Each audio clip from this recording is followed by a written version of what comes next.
There is a mountain that remembers. It stands at the northern edge of the ancient world, 9,000 feet of snow-capped stone, brooding over a fractured landscape. The Canaanites called it sacred. The Greeks built temples upon its slopes. And long before either civilization drew breath, something descended upon it, something that was never meant to descend. In the 6th chapter of Genesis, buried beneath centuries of theological silence, there are 2 verses that have disturbed scholars, mystics, and archaeologists alike. Verses so disquieting that entire manuscript traditions attempted to soften them, to sanitize them, to make them manageable. When human beings began to multiply on the face of the earth and daughters were born to them, the sons of God saw that the daughters of humans were beautiful, and they took wives for themselves of all that they chose, sons of God, Bene ha-Elohim. The ancient Hebrew is unambiguous. These were not metaphors. These were not godly men from the line of Seth. These were divine beings, celestial in origin, forbidden in purpose, catastrophic in consequence.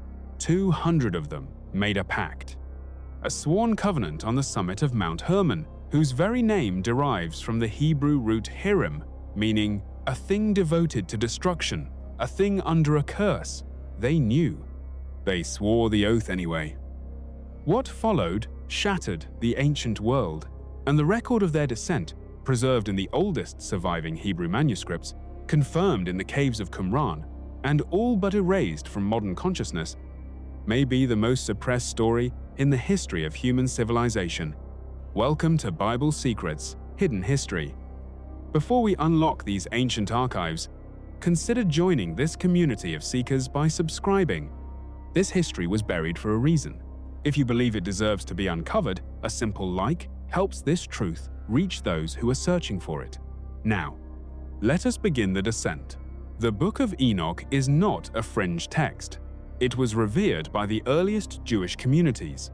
It was quoted directly by the Apostle Jude in the New Testament, verbatim. It was preserved among the Dead Sea Scrolls at Qumran, where fragments dating to the 2nd century before the Common Era were found in no fewer than 5 separate copies. 5. In a collection of roughly 900 manuscripts, that repetition is a thunderclap.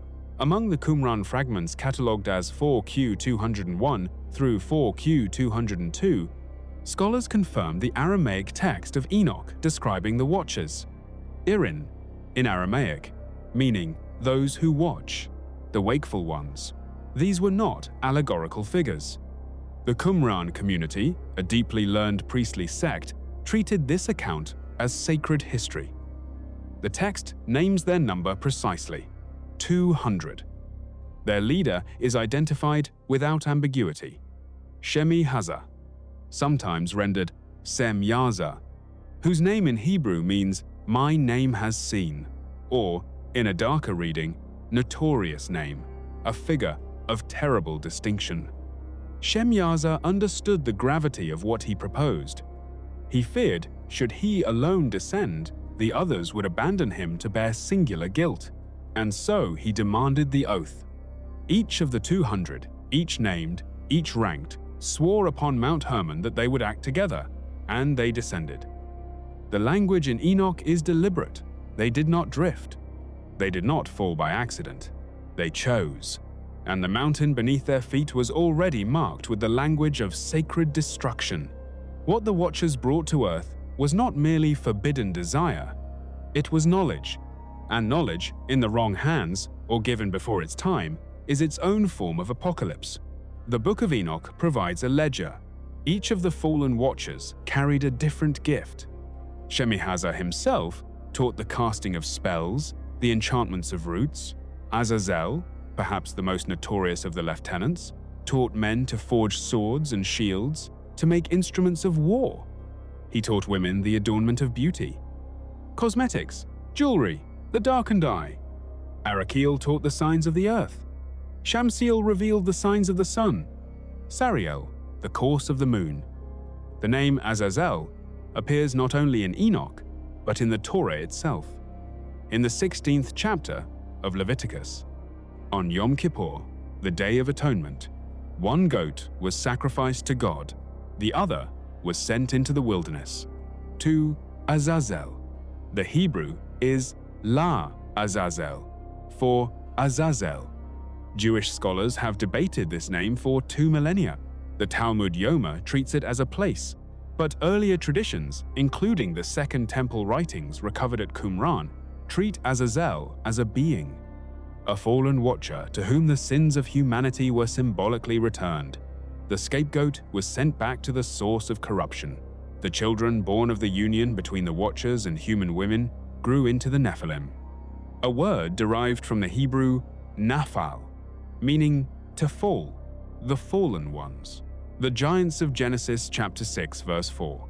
Flavius Josephus, writing in his Antiquities of the Jews in the 1st century of the Common Era, describes them as beings of arrogance, whose strength became the origin of legend.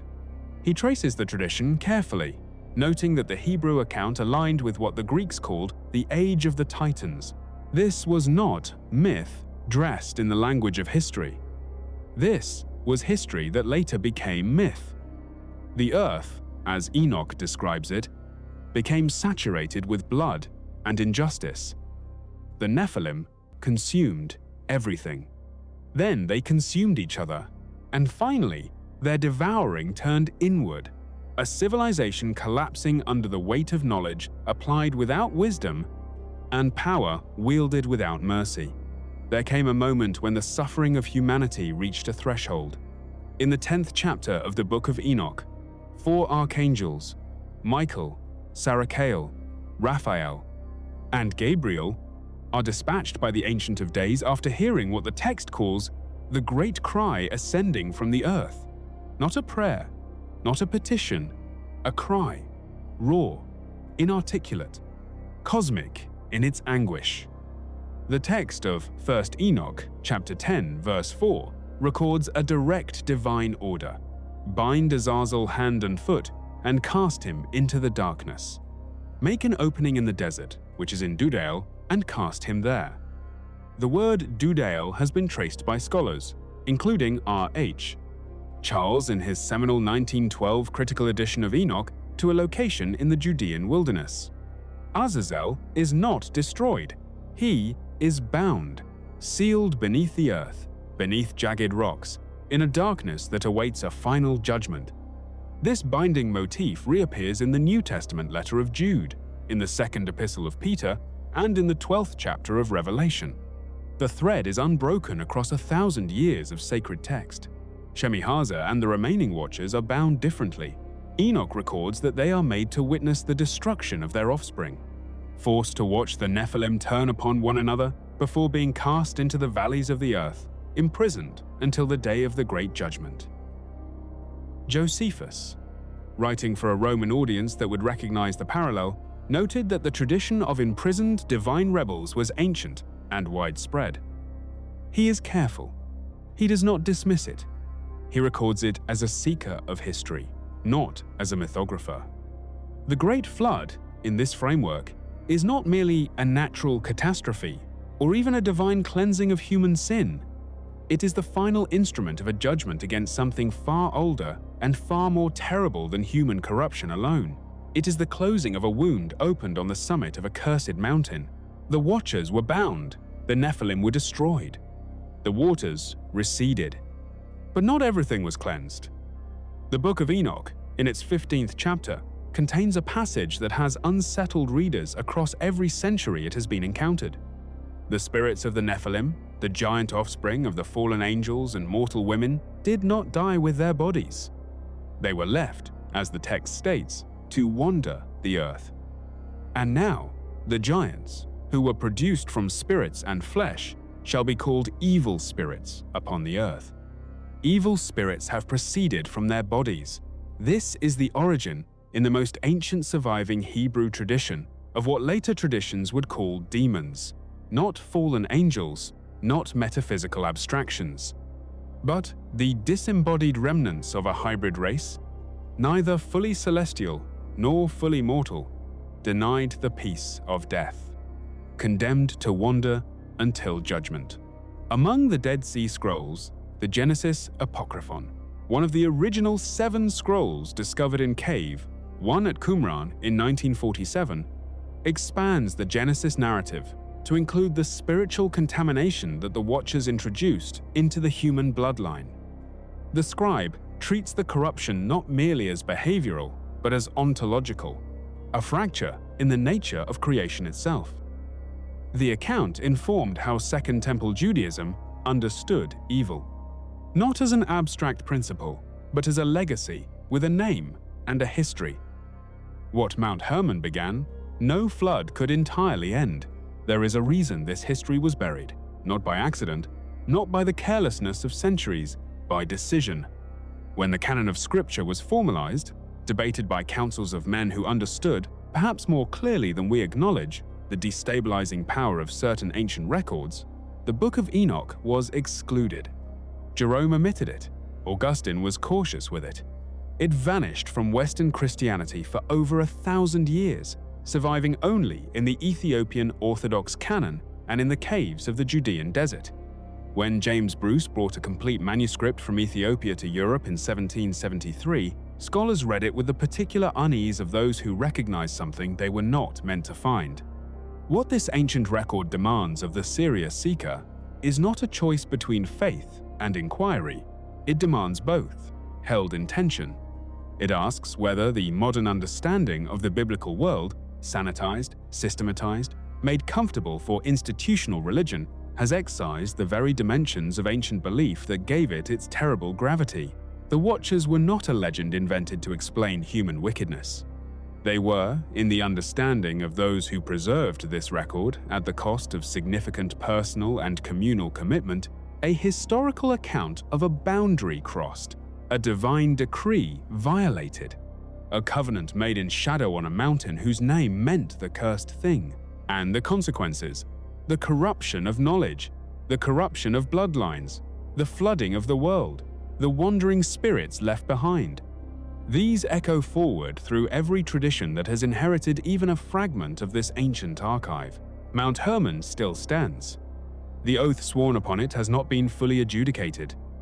The final judgment described in Enoch, the day when the bound ones are brought forth to answer, remains, in the ancient texts, a future event. The seeker who dismisses this as mythology should consider carefully. The men who copied these manuscripts in the cold caves above the Dead Sea did not believe they were preserving fiction. They believed they were preserving the most dangerous truth they knew, and they were willing to die for the privilege of that preservation. The full weight of what has been uncovered here cannot rest in a single investigation. The question of the Nephilim, of the forgotten lineage that outlasted the flood, of the bloodlines and the wandering spirits, and the archangels still executing an ancient commission. It reaches forward into the prophetic literature of the Hebrew Bible, into the Gospels, and into the apocalyptic vision of Revelation, in ways that have been systematically overlooked. In the next unveiling on this channel, that thread will be followed to where it leads. Until then, return to these texts. The Book of Enoch is not difficult to find. It is the difficulty of what it says that has always been the true barrier. Subscribe.